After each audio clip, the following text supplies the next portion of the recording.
이 논문은 서양 언어학계를 뒤흔들었습니다. 2019년 영국 케임브리지 대학 언어학 저널 한 편의 논문이 실렸습니다. 제목은 푸르다가 담고 있는 의미와 한국 문화의 철학. 놀랍게도 이 논문을 쓴 사람은 박사도 교수도 아닌 학부 3학년 학생이었습니다. 그것도 서양인이었습니다. 더 놀라운 건 그 다음이었습니다.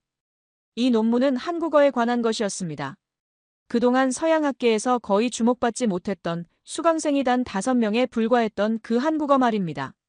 하지만 단 1년 만에 모든 게 바뀌었습니다. 다음 학기 한국어 수강생은 40명으로 폭증했고 런던 대학교를 비롯한 영국 전역의 대학들이 이 논문을 교재로 채택했습니다. 한국어가 주변부 언어에서 학문의 중심으로 들어온 순간이었습니다. 도대체 무슨 일이 있었던 걸까요? 이 모든 변화의 시작은 단 3글자였습니다. 푸르다. 한 서양 학생이 우연히 배운 이 단어 하나가 그녀의 인생을 바꿨고 영국 학계를 움직였고 결국 한국어의 위상을 끌어올렸습니다. 그 학생은 처음엔 한국어를 무시했습니다. 애매하고 비논리적이다라고 노트에 적었습니다. 하지만 지금은 다릅니다. 그녀는 전공까지 한국학으로 바꿨고 서울로 유학을 떠날 준비를 하고 있습니다. 도대체 푸르다라는 단어에 무엇이 담겨 있길래 한 사람의 인생을, 나아가 세계 학계의 시선까지 바꿔놓은 걸까요? 그리고 우리가 매일 쓰는 이 단어 속에 우리도 미처 몰랐던 어떤 철학이 숨어 있는 걸까요? 여러분께서 평생 사용해 오셨지만 미처 몰랐던 한국어의 놀라운 힘. 감동 소식통에서만 들을 수 있는 그 특별한 이야기, 지금 시작합니다. 이야기 시작하기 전에 구독과 좋아요 눌러주시면 더 좋은 영상 제작에 큰 힘이 됩니다. 항상 시청해주셔서 감사합니다. 저는 케임브리지 대학교에서 20년간 비교 언어학을 연구해온 제임스 핸더슨 교수입니다. 오늘 제가 여러분께 들려드릴 이야기는 제 제자 한 명이 겪은 놀라운 변화에 관한 것입니다. 그 학생의 이름은 에밀리였습니다. 똑똑하고 논리적인 학생이었죠. 프랑스어, 독일어, 라틴어까지 완벽하게 구사했습니다. 언어를 보는 그녀의 시각은 명확했습니다. 언어란 정확하고 체계적이어야 한다는 것. 그게 그녀가 믿어 의심치 않던 언어학의 기본 원칙이었습니다. 2019년 가을, 그녀는 한국어 입문 강좌에 등록했습니다. 첫 수업날, 강의실에는 5명의 학생만이 앉아 있었습니다. 에밀리는 맨 앞자리에 앉아 노트를 펼쳤습니다. 한국어 담당, 박 교수님이 들어오셨고, 칠판에 천천히 3글자를 쓰기 시작했습니다. 푸르다. 교수님은 칠판을 두드리며 학생들에게 물었습니다.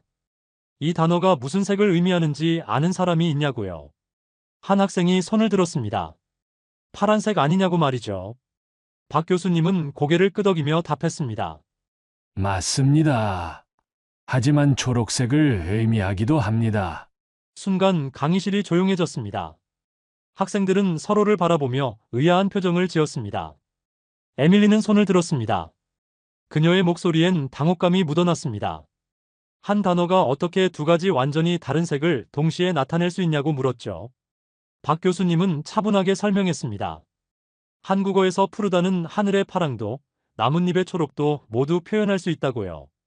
심지어 청포도의 색도 푸르다고 한다고 말씀하셨습니다. 에밀리는 노트에 뭔가를 적기 시작했습니다. 저는 그날 수업이 끝난 뒤 우연히 그녀의 노트를 보게 됐습니다. 거기엔 이렇게 적혀 있었습니다. 불명확함. 색의 경계가 모호함. 비논리적. 그녀는 혼란스러워했습니다. 10년 넘게 언어를 공부하면서 한 번도 이런 경우를 본 적이 없었거든요. 프랑스어에는 블루와 베르가 명확히 구분되어 있습니다. 영어도 마찬가지죠. 블루는 블루고 그린은 그린입니다. 섞이지 않습니다. 하지만 한국어는 달랐습니다. 푸르다는 그 경계를 넘나들었습니다. 에밀리는 이해할 수 없었습니다.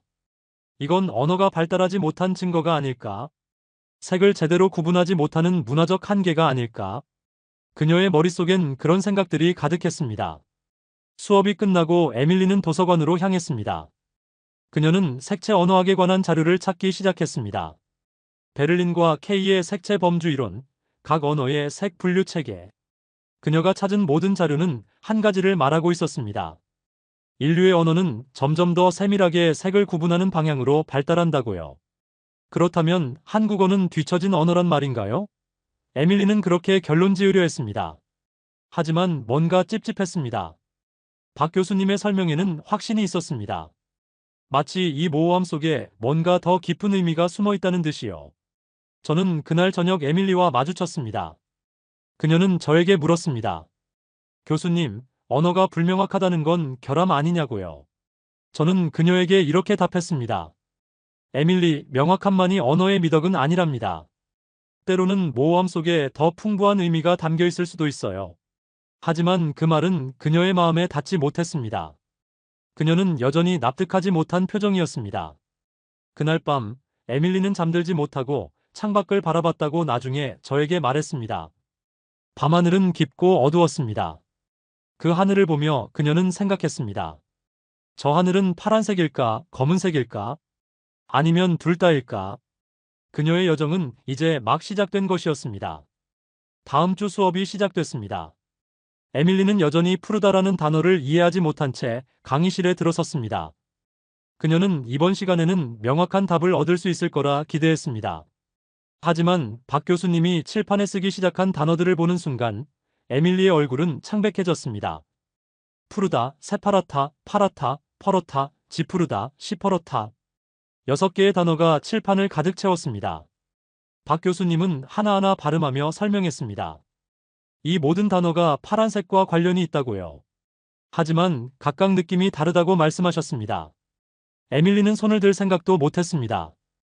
그저 멍하니 칠판만 바라볼 뿐이었죠. 옆에 앉은 학생도 고개를 가로저으며 중얼거렸습니다. 이해할 수 없다고요. 수업 후 에밀리는 박 교수님께 찾아갔습니다. 교수님, 왜 이렇게 많은 단어가 필요한지 모르겠다고 했습니다. 영어는 불루하나면 충분한데 왜 한국어는 이렇게 복잡하냐고 물었죠. 박 교수님은 미소를 지으며 창밖을 가리켰습니다. 저 하늘을 보라고 하셨습니다. 그리고 조용히 물으셨습니다. 저 하늘의 파랑과 바다의 파랑이 같아 보이냐고요. 에밀리는 잠시 망설이다 대답했습니다.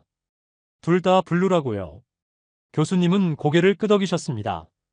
그렇죠. 영어로는 둘 다 블루입니다. 하지만 한국인은 그 차이를 느낀다고 하셨습니다. 하늘의 파랑은 맑고 투명한 새파랗다. 바다의 파랑은 깊고 진한 시퍼렇다. 같은 파랑이지만 다른 감정을 담고 있다고 설명하셨죠. 에밀리는 여전히 이해하지 못했습니다. 그건 비효율적이라고 생각했습니다. 언어는 간결해야 하고 명확해야 합니다. 하나의 색에 6개의 단어를 쓴다는 건 언어 체계가 정리되지 않았다는 증거처럼 느껴졌습니다. 저는 에밀리가 점점 더 깊은 혼란에 빠지는 걸 지켜봤습니다. 그녀는 매일 도서관에서 한국어 자료를 찾았습니다.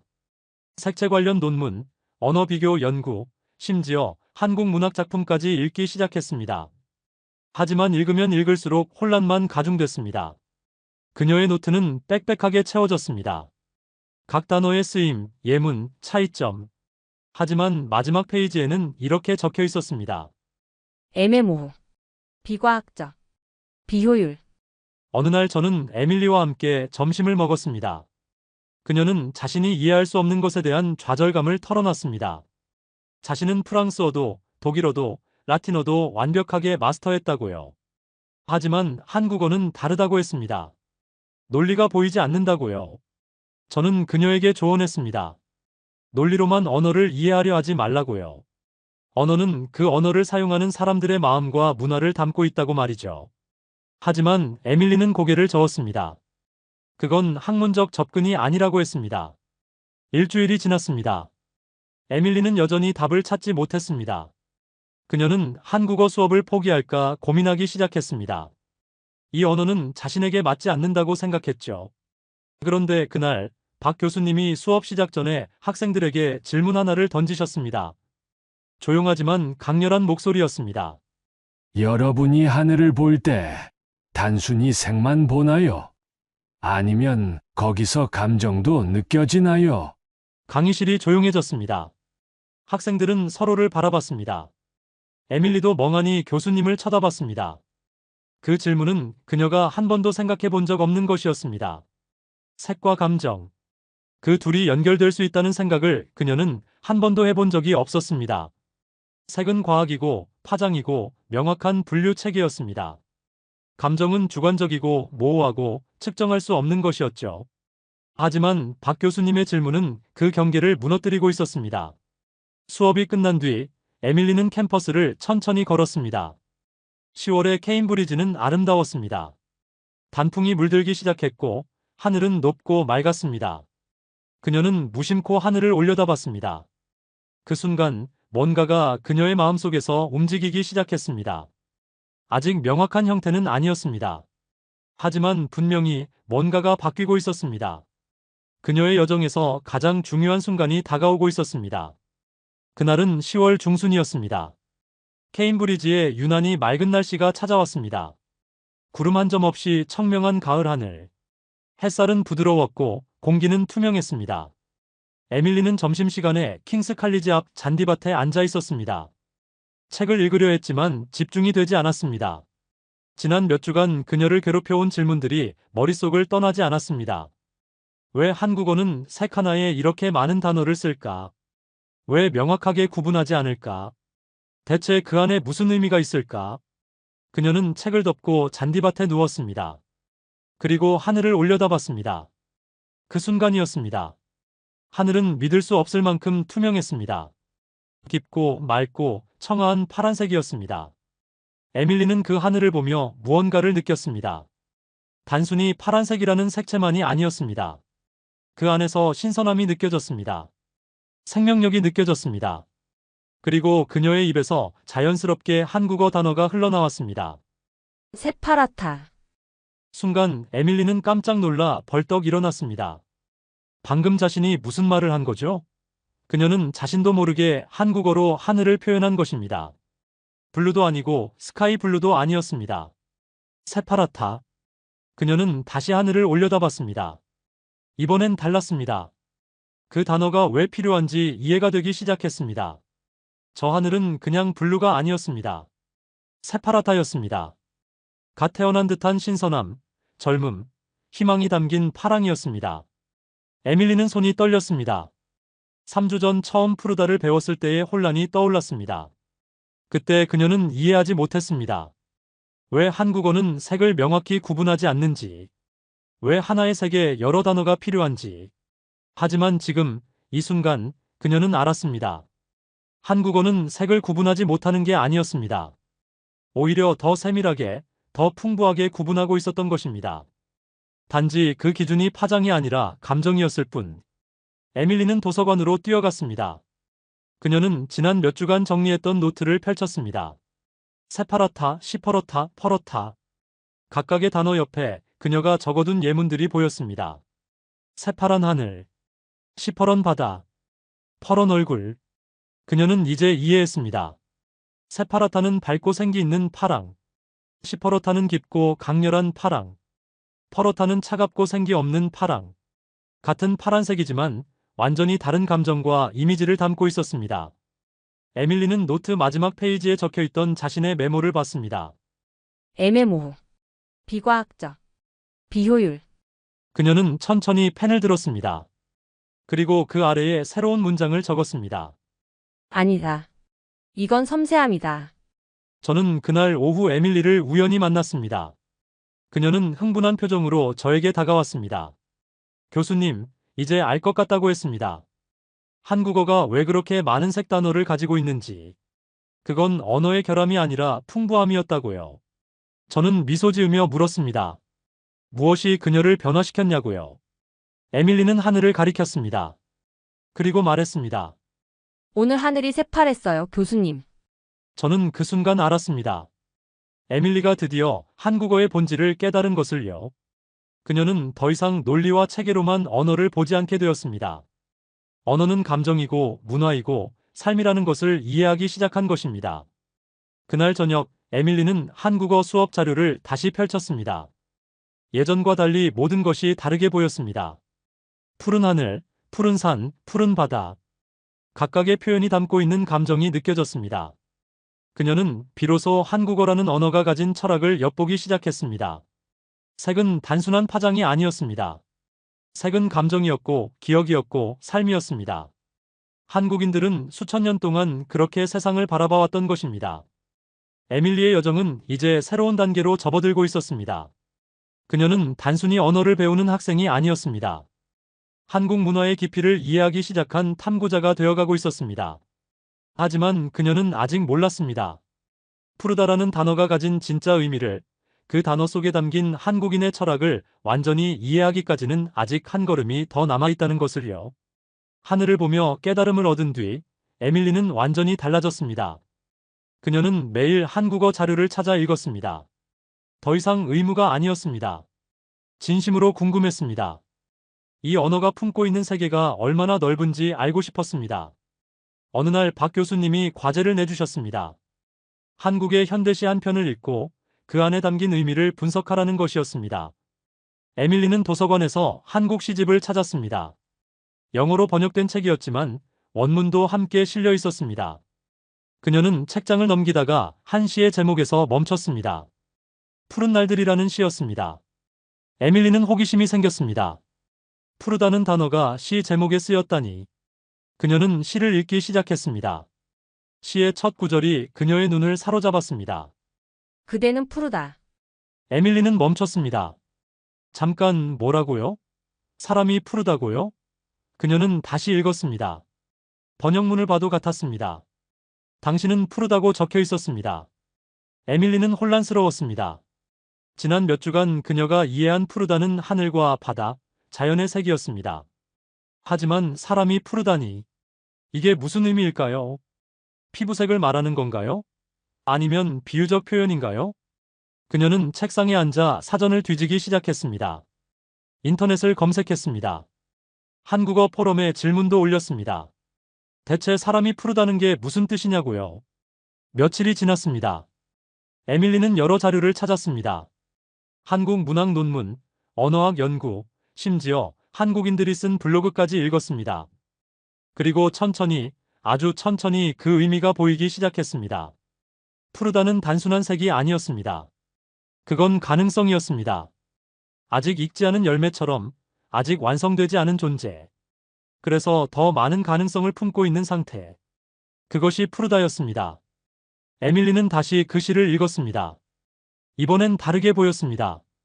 그대는 푸르다는 당신은 아직 젊다는 의미만이 아니었습니다. 당신 안에는 무한한 가능성이 있다는 뜻이었습니다. 당신은 아직 피어나지 않았기에 어떤 꽃으로도 필 수 있다는 의미였습니다. 저는 에밀리가 이 깨달음에 도달하는 과정을 지켜봤습니다. 그녀는 일주일 내내 도서관에 틀어박혀 있었습니다. 한국어 관련 자료란 자료는 모두 찾아 읽었습니다.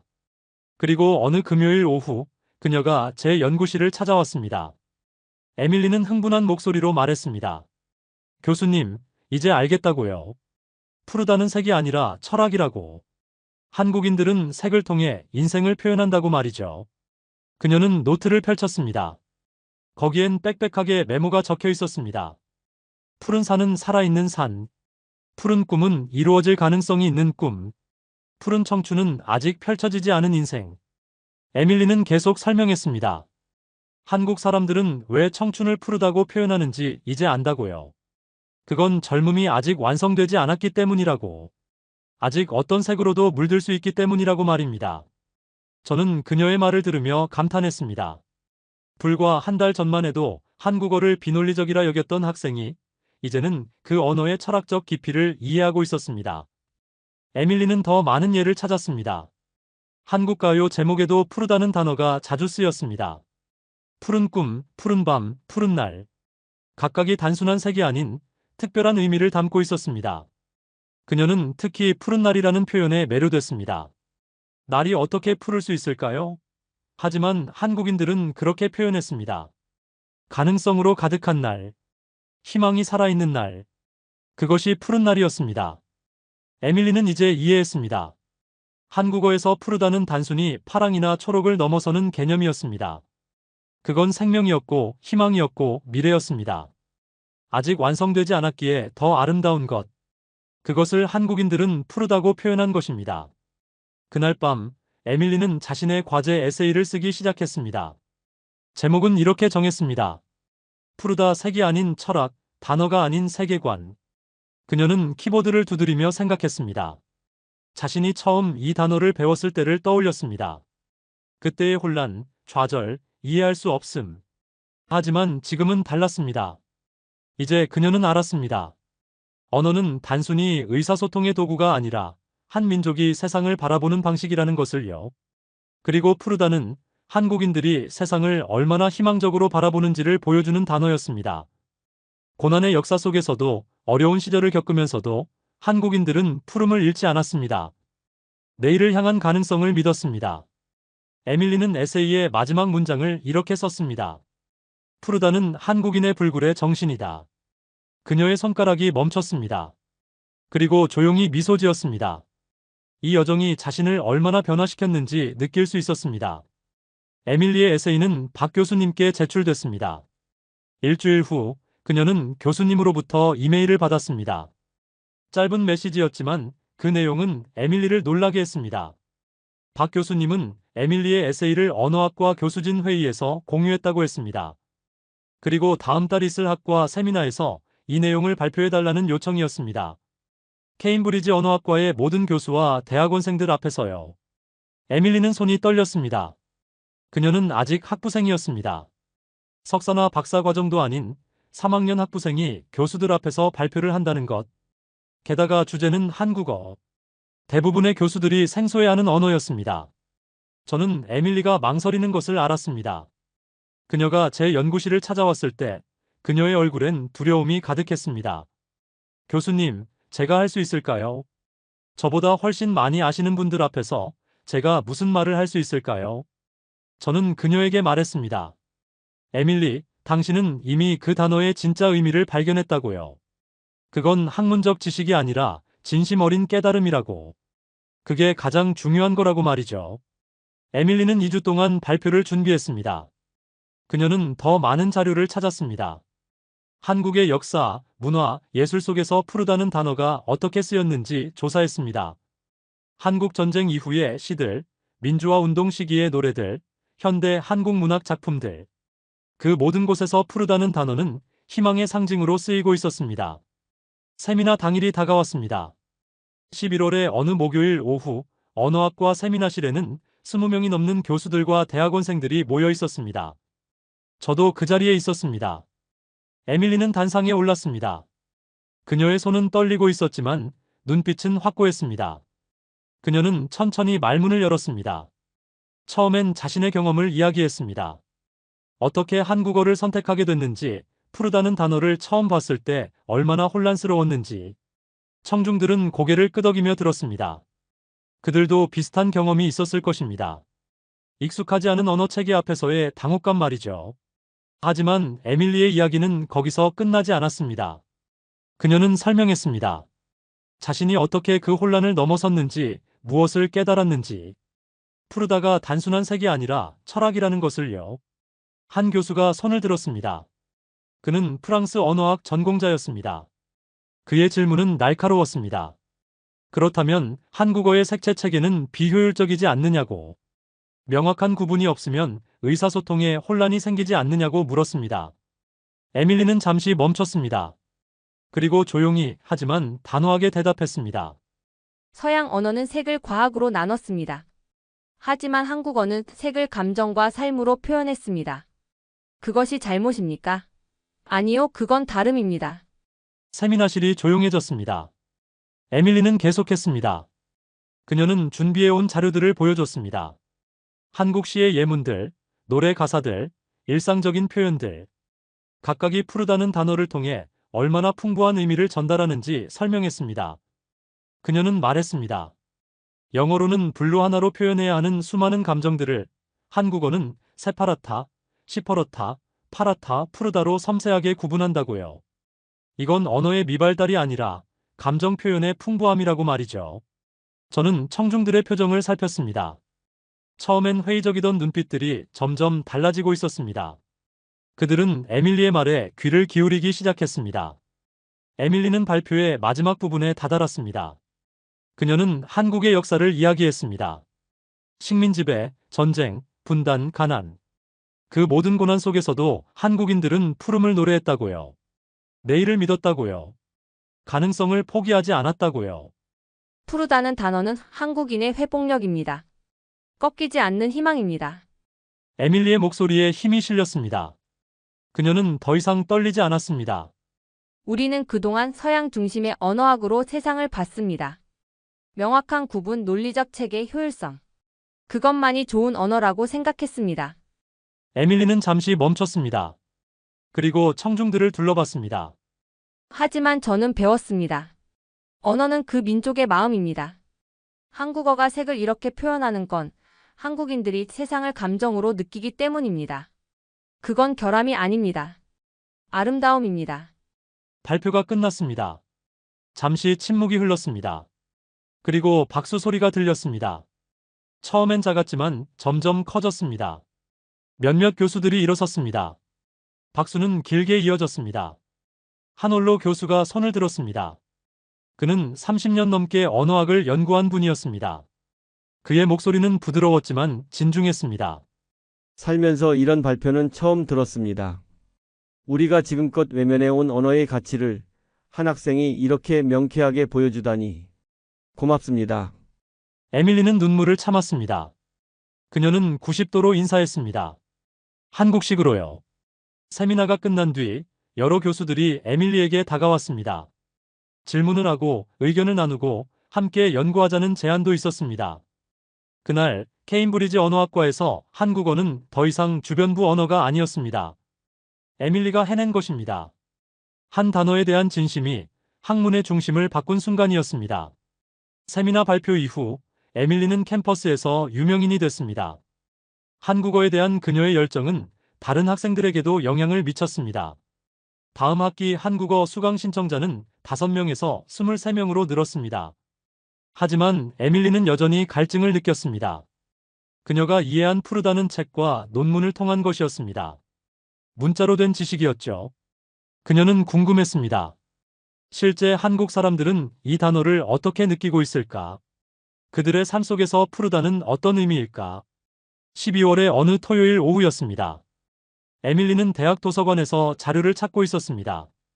한국 현대사 섹션에서 책을 고르던 중 옆 책상에 한국인으로 보이는 여학생이 앉아 있는 걸 봤습니다. 에밀리는 용기를 냈습니다. 조심스럽게 다가가 인사를 건넸습니다. 그 학생은 수진이라는 이름의 교환학생이었습니다. 서울에서 왔고 케임브리지에서 국제관계학을 공부하고 있었습니다. 두 사람은 카페로 자리를 옮겼습니다. 수진은 에밀리가 한국어를 배운다는 말에 반가워했습니다. 영국에서 한국어에 관심 있는 사람을 만나기가 쉽지 않았거든요. 에밀리는 수진에게 자신의 이야기를 들려줬습니다. 처음 푸르다를 배웠을 때의 혼란, 하늘을 보며 느낀 깨달음, 세미나 발표까지. 수진은 진지하게 들었습니다. 그리고 놀라워했습니다. 외국인이 한국어를 이렇게 깊이 이해하다니 믿기지 않는다고 했습니다. 에밀리는 수진에게 질문을 던졌습니다. 조심스럽지만 진심이 담긴 질문이었습니다. 수진 씨에게 푸르다는 어떤 단어예요? 수진은 잠시 생각에 잠겼습니다. 창밖을 바라보며 천천히 입을 열었습니다. 그건 여름 하늘이에요. 제가 어렸을 때 할머니 댁 마당에서 올려다본 그 하늘요. 그리고 할머니의 웃음이기도 해요. 할머니는 늘 웃으셨거든요. 힘든 일이 있어도요. 수진의 목소리가 잠시 멈췄습니다. 그리고 계속 이어졌습니다. 우리 할머니는 전쟁을 겪으셨어요. 많은 것을 잃으셨죠. 하지만 늘 말씀하셨어요. 내일은 푸를 거라고. 다시 일어설 수 있다고. 그게 푸르다예요, 에밀리. 다시 시작할 수 있다는 약속이에요. 에밀리는 숨이 멎는 것 같았습니다. 그녀가 책에서 읽고 논문에서 분석하고 발표에서 설명했던 모든 것들이 한순간에 살아있는 이야기가 됐습니다. 이건 단순한 언어학이 아니었습니다. 한 민족의 기억이었고 삶이었고 희망이었습니다. 에밀리는 눈시울이 뜨거워지는 걸 느꼈습니다. 그녀는 고개를 숙였습니다. 눈물이 흘러내렸습니다. 수지는 당황하며 물었습니다. 왜 우느냐고요? 무슨 말이 잘못됐냐고요? 에밀리는 고개를 저었습니다. 그리고 떨리는 목소리로 말했습니다. 고맙다고, 정말 고맙다고. 저는 나중에 에밀리로부터 그날의 이야기를 들었습니다. 그녀는 말했습니다. 그 순간 비로소 알았다고요. 언어는 단순히 의사소통의 도구가 아니라는 것을. 언어는 그 민족이 살아온 시간이고 견뎌온 고통이고 잃지 않은 희망이라는 것을요. 에밀리와 수지는 그날 이후로 자주 만났습니다. 수지는 에밀리에게 한국의 이야기를 들려줬습니다. 전쟁 이후의 폐허, 가난 속에서도 아이들을 학교에 보내던 부모들, 민주주의를 위해 거리로 나섰던 젊은이들. 그 모든 이야기 속에 푸르다는 단어가 있었습니다. 수지는 가져온 한국 노래를 에밀리에게 들려줬습니다. 1980년대 민주화 운동 시절 불렸던 노래였습니다. 가사엔 이런 구절이 있었습니다. 푸른 하늘을 향해 두 손을 들고. 에밀리는 물었습니다. 왜 하필 푸른 하늘이냐고요? 수지는 설명했습니다. 그때는 어두운 시절이었다고요. 독재와 억압의 시대였다고. 하지만 사람들은 푸른 하늘을 노래했다고요. 왜냐하면 그게 희망이었으니까. 언젠가 올 자유의 날을 믿었으니까요. 에밀리는 이제 완전히 이해했습니다. 푸르다는 단순한 형용사가 아니었습니다. 그건 한국인들이 역사를 견디며 만들어낸 철학이었습니다. 어두운 시절에도 푸름을 잃지 않는 것, 아직 오지 않은 내일을 믿는 것, 그것이 푸르다였습니다. 에밀리는 자신의 노트에 새로운 메모를 추가했습니다. 푸르다는 한국인의 집단 기억이다. 고난 속에서도 희망을 노래한 민족의 언어다. 그날 밤 에밀리는 수진에게 메시지를 보냈습니다. 오늘 만나줘서 고맙다고, 자신의 인생을 바꿔줬다고 썼습니다. 수진은 답장했습니다. 오히려 고맙다고, 한국어를 이렇게 사랑해줘서 감사하다고 말이죠. 에밀리는 창밖을 바라봤습니다. 겨울밤 하늘이었습니다. 별들이 반짝이고 있었습니다. 그녀는 중얼거렸습니다. 저 하늘도 푸를 거라고. 내일 아침이 오면 저 하늘은 다시 푸를 거라고요. 이제 에밀리에게 푸르다는 단순한 한국어 단어가 아니었습니다. 그건 삶의 태도였고, 세상을 바라보는 방식이었고, 포기하지 않는 마음이었습니다. 그녀의 여정은 이제 개인적 깨달음을 넘어 더 큰 사명으로 나아가고 있었습니다. 1월 초, 그 논문은 케임브리지 대학교 언어학 저널에 제출됐습니다. 학부생의 논문이 이 저널에 실린다는 건 매우 드문 일이었습니다. 심사위원들은 회의적이었습니다. 하지만 논문을 읽은 뒤 그들의 반응은 달라졌습니다. 2월 말 에밀리는 합격 통보를 받았습니다. 논문이 실린다는 것이었습니다. 심사위원 중 한 명은 코멘트를 남겼습니다. 이렇게 신선한 관점의 논문은 오랜만이라고, 학부생이 쓴 논문이라는 게 믿기지 않는다고 했습니다. 논문이 출판되자 반응이 일기 시작했습니다. 처음엔 케임브리지 내부에서였습니다. 언어학과뿐 아니라 인류학과, 철학과, 동아시아학과 교수들이 관심을 보였습니다. 그들은 에밀리의 논문을 읽고 놀라워했습니다. 한국어라는 그동안 주목받지 못했던 언어에 이런 깊이가 있었다니 말이죠. 소문은 다른 대학으로 퍼졌습니다. 옥스퍼드, 런던 대학교, 에든버러. 영국의 주요 대학 언어학과에서 에밀리의 논문을 읽기 시작했습니다. 어떤 교수는 자신의 수업에서 이 논문을 교재로 사용하겠다고 했습니다. 3월 중순, 에밀리는 런던 대학교 아시아 아프리카 학대학에서 초청 강연 요청을 받았습니다. 영국에서 가장 권위 있는 동양어 연구기관이었습니다. 그곳의 한국학 교수들이 에밀리의 이야기를 듣고 싶어 했습니다. 강연 당일, 에밀리는 런던으로 향했습니다. 저도 그녀와 함께 갔습니다. 강의실에는 50명이 넘는 청중이 있었습니다.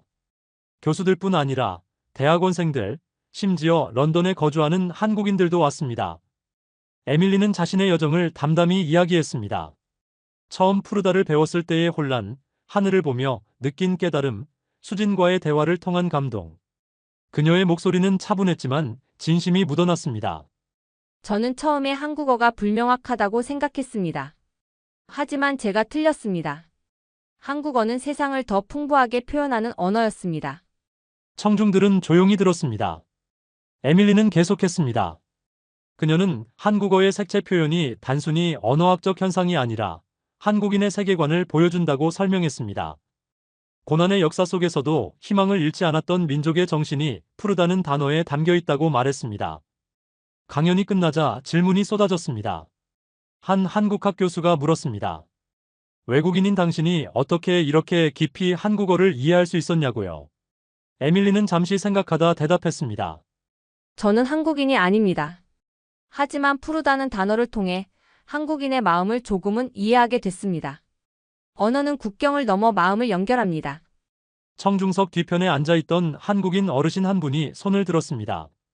런던에서 40년 넘게 사신 분이라고 했습니다. 그분은 떨리는 목소리로 말했습니다. 고맙다고, 한국어를 이렇게 아껴줘서 정말 고맙다고요.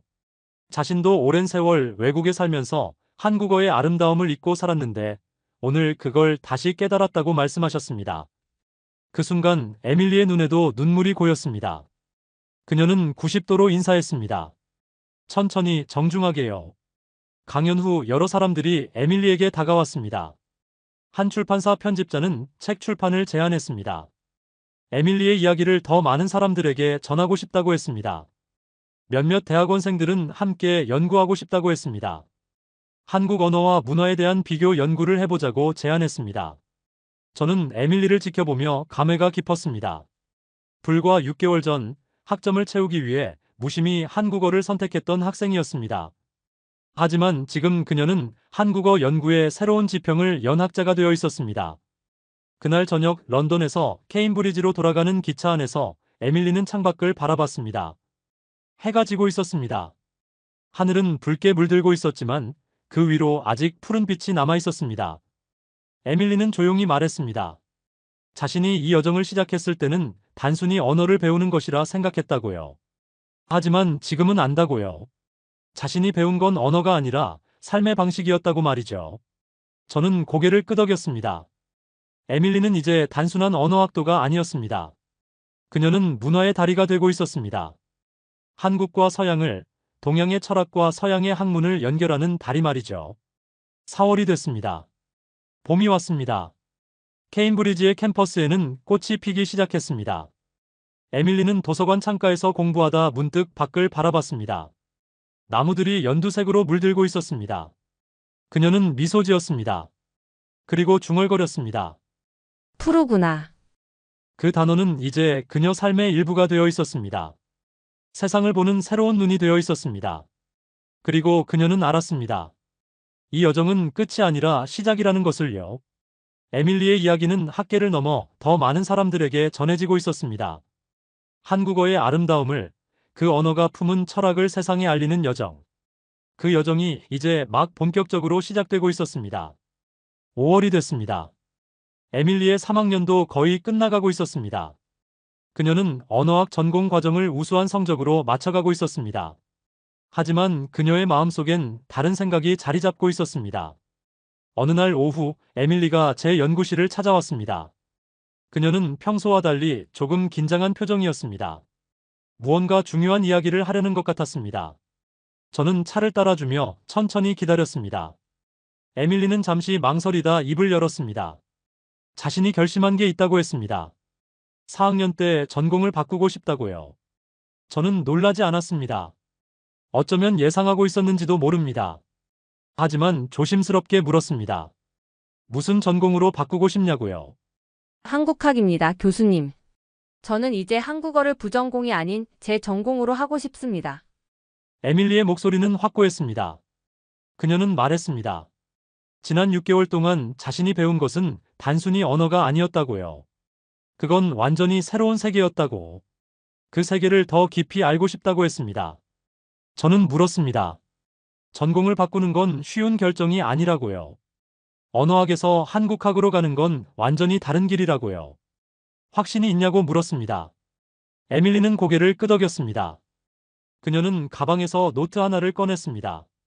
낡고 구겨진 노트였습니다. 그녀의 첫 한국어 수업 노트였습니다. 그녀는 노트를 펼쳤습니다. 첫 페이지에 큼지막하게 적힌 단어가 보였습니다. 푸르다. 그리고 그 아래 에밀리가 적어둔 메모들. 애매모호. 경계불명확. 비논리적. 이해불가. 에밀리는 쓸쓸하게 웃었습니다. 그리고 노트 마지막 페이지를 펼쳤습니다. 거기엔 전혀 다른 문장들이 적혀 있었습니다. 섬세함. 감정의 체계. 색이 아닌 철학. 단어 하나에 담긴 민족의 혼. 언어는 그들이 살아온 역사다. 저는 두 페이지를 번갈아 보며 미소 지었습니다. 이 노트는 에밀리의 여정을 고스란히 보여주고 있었습니다. 거부에서 이해로, 혼란에서 감동으로 변화한 그녀의 마음이 담겨 있었습니다. 에밀리는 말했습니다. 자신은 이제 한국어가 왜 그렇게 색을 표현하는지 안다고요. 그건 단순히 색을 보는 게 아니라 세상을 느끼는 방식이라고. 그리고 그걸 더 배우고 싶다고 했습니다. 저는 그녀에게 물었습니다. 전공을 바꾸면 졸업이 늦어질 수도 있다고요. 그래도 괜찮냐고요. 에밀리는 단호하게 대답했습니다. 괜찮다고요. 시간보다 중요한 게 있다고. 자신이 진정으로 하고 싶은 공부를 하는 게 더 중요하다고 말했습니다. 그 주말 케임브리지에서 한국학 세미나가 열렸습니다. 한국의 한 대학 교수님이 초청 강연을 하러 오셨습니다. 에밀리도 그 세미나에 참석했습니다. 강연 주제는 한국 현대사였습니다. 전쟁과 가난을 겪고 분단의 아픔을 안고 살면서도 어떻게 한국이 세계 10위권 경제대국이 됐는지에 관한 내용이었습니다. 강연 중 한국 교수님이 한 문장을 말씀하셨습니다. 에밀리는 그 문장을 듣는 순간 전율을 느꼈습니다. 한국인은 언제나 푸른 내일을 믿었습니다. 에밀리는 그 순간 모든 것이 연결되는 걸 느꼈습니다. 푸르다는 단어가 품고 있는 의미, 한국인들이 그 단어를 통해 표현한 희망, 그리고 그들이 실제로 이뤄낸 기적, 모든 것이 하나로 이어졌습니다. 강연이 끝난 뒤 에밀리는 한국 교수님께 다가갔습니다. 자신의 이야기를 짧게 들려드렸습니다. 푸르다는 단어를 통해 한국 문화에 빠지게 됐다고, 이제 한국학을 전공하고 싶다고 말씀드렸습니다. 한국 교수님은 깊이 감동하셨습니다. 그분은 에밀리의 손을 잡으며 말씀하셨습니다. 한국어를 사랑해줘서 고맙다고, 언젠가 한국에 꼭 오라고 하셨습니다. 6월 초 에밀리는 정식으로 전공 변경 신청서를 제출했습니다. 언어학에서 한국학으로의 전환. 학과 회의가 열렸고 교수들은 그녀의 논문과 발표 자료들을 검토했습니다. 만장일치로 승인됐습니다. 그 소식을 들었을 때 에밀리는 도서관에 있었습니다. 그녀는 창밖을 바라봤습니다. 6월의 케임브리지는 아름다웠습니다. 나무들은 푸르렀고 하늘은 새파랬습니다. 에밀리는 조용히 미소 지었습니다. 6개월 전 학점을 채우기 위해 무심코 클릭했던 그 강좌. 푸르다는 단어. 그 모든 것이 자신의 인생을 완전히 바꿔놓았습니다. 그날 저녁 에밀리는 수진에게 전화했습니다. 전공을 한국학으로 바꿨다고 알렸습니다. 수진은 환호했습니다. 축하한다고, 정말 자랑스럽다고 말했습니다. 에밀리는 수진에게 물었습니다. 자신이 앞으로 무엇을 공부하면 좋을지 조언을 구했습니다. 수진은 말했습니다. 한국의 시를 읽으라고, 한국의 노래를 들으라고, 한국의 역사를 배우라고요. 그러면 한국인의 마음을 더 깊이 이해할 수 있을 거라고 했습니다. 에밀리는 약속했습니다. 열심히 배우겠다고, 언젠가 꼭 한국에 가보겠다고 말했습니다. 7월이 됐습니다. 여름방학이 시작됐습니다. 대부분의 학생들은 집으로 돌아가거나 여행을 떠났습니다. 하지만 에밀리는 케임브리지에 남았습니다. 그녀는 도서관에서 한국어 책들을 읽었습니다. 한국 역사를 공부했습니다. 한국 영화를 봤습니다. 그녀는 더 이상 학점을 위해 공부하지 않았습니다. 진심으로 알고 싶어서 배웠습니다. 한국이라는 나라가, 한국어라는 언어가, 한국인이라는 사람들이 너무나 궁금했습니다. 어느 날 저는 도서관에서 에밀리를 우연히 만났습니다. 그녀는 한국 시집을 읽고 있었습니다. 저는 물었습니다. 무슨 시를 읽고 있냐고요? 에밀리는 책을 보여줬습니다. 한국의 유명한 시인이 쓴 시였습니다. 제목은 푸른 나래였습니다. 에밀리는 말했습니다.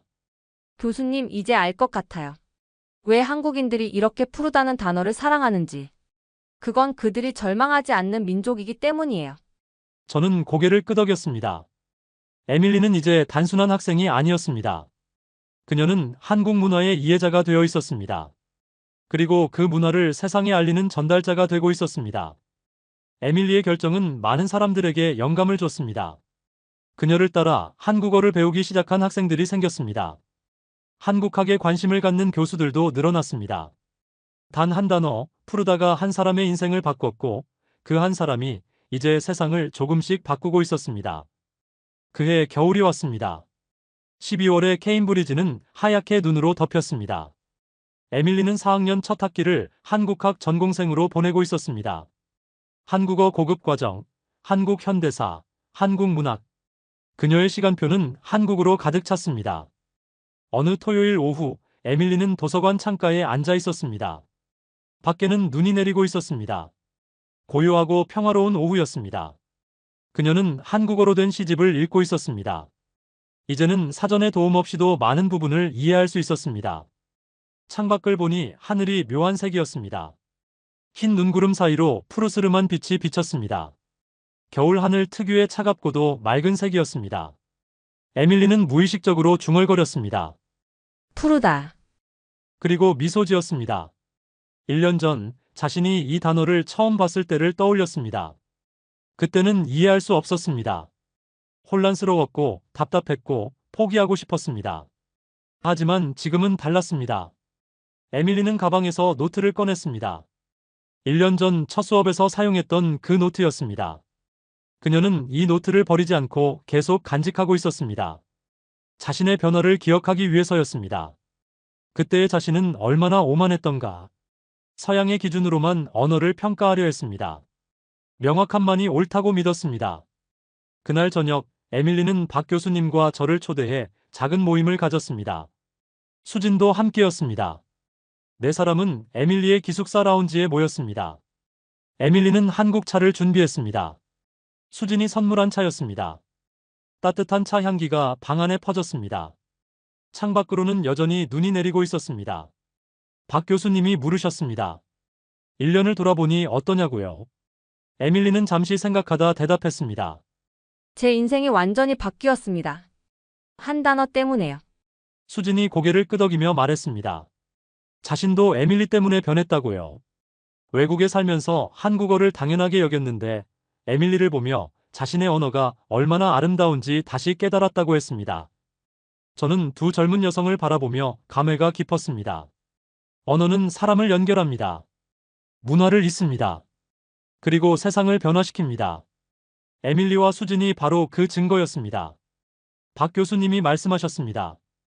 에밀리가 쓴 논문 덕분에 다음 학기 한국어 수강생이 40명이 넘는다고요. 학교에서 한국어 강좌를 확대하기로 결정했다고 하셨습니다. 한 학생의 열정이 대학 전체를 움직인 것입니다. 에밀리는 부끄러워하며 말했습니다. 자신은 그저 배웠을 뿐이라고요. 하지만 우리는 알았습니다. 그녀가 한 일이 얼마나 대단한 것인지를요. 시간이 흘러 모임이 끝날 무렵 에밀리는 우리에게 보여줄 것이 있다며 종이 한 장을 꺼냈습니다. 그건 한국 대학교에서 온 교환학생 프로그램 합격 통지서였습니다. 다음 해 가을 에밀리는 서울로 갑니다. 1년간 한국에서 공부하게 된 것입니다. 그녀의 꿈이 이루어지는 순간이었습니다. 우리는 축하했습니다. 수지는 에밀리를 끌어안으며 울었습니다. 한국에 오면 자기 집에 꼭 놀러 오라고 했습니다. 할머니께 소개시켜드리겠다고 말했습니다. 그날 밤 모임을 마치고 혼자 남은 에밀리는 창밖을 바라봤습니다. 눈은 멈췄고 구름 사이로 별이 보였습니다. 겨울밤 하늘은 깊고 고요했습니다. 에밀리는 생각했습니다. 1년 전 자신은 방향을 잃고 있었다고요. 언어학을 공부하고 있었지만 진정으로 원하는 게 무엇인지 몰랐습니다. 그저 학점을 받고 졸업하고 취직하는 것. 그게 전부였습니다. 하지만 푸르다는 단어가 모든 것을 바꿔놓았습니다. 그 세 글자가 그녀에게 새로운 세상을 열어줬습니다. 언어가 얼마나 아름다울 수 있는지, 문화가 얼마나 깊이가 있는지, 사람의 마음이 얼마나 연결될 수 있는지 보여줬습니다. 에밀리는 조용히 중얼거렸습니다. 고맙습니다. 푸르다. 그건 단순한 감사가 아니었습니다.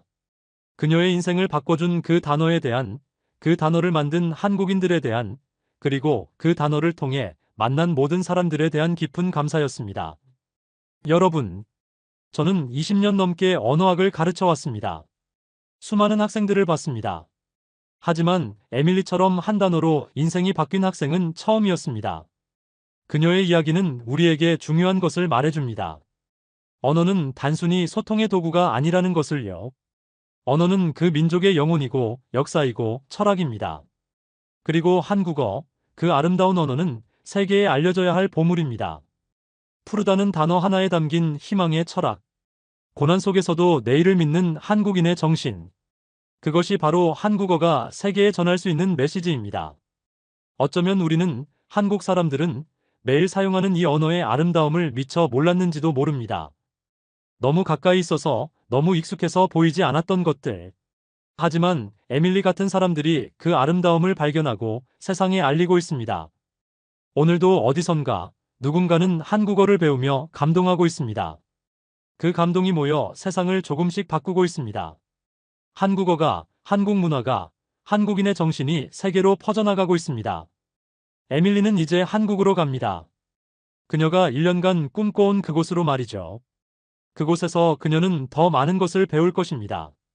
한국의 거리를 걸으며 한국 사람들과 이야기하며 한국의 하늘을 보며 푸르다의 진정한 의미를 더욱 깊이 이해하게 될 것입니다. 그리고 언젠가 그녀는 자신이 배운 것을 세상에 전할 것입니다.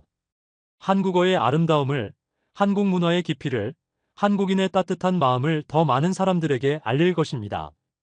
한 단어가 한 사람을 바꿨고 그 한 사람이 세상을 바꾸고 있습니다. 푸르다. 그 단어는 오늘도 누군가에게 희망을 전하고 있습니다. 여러분이 평생 사용해 오신 그 아름다운 언어.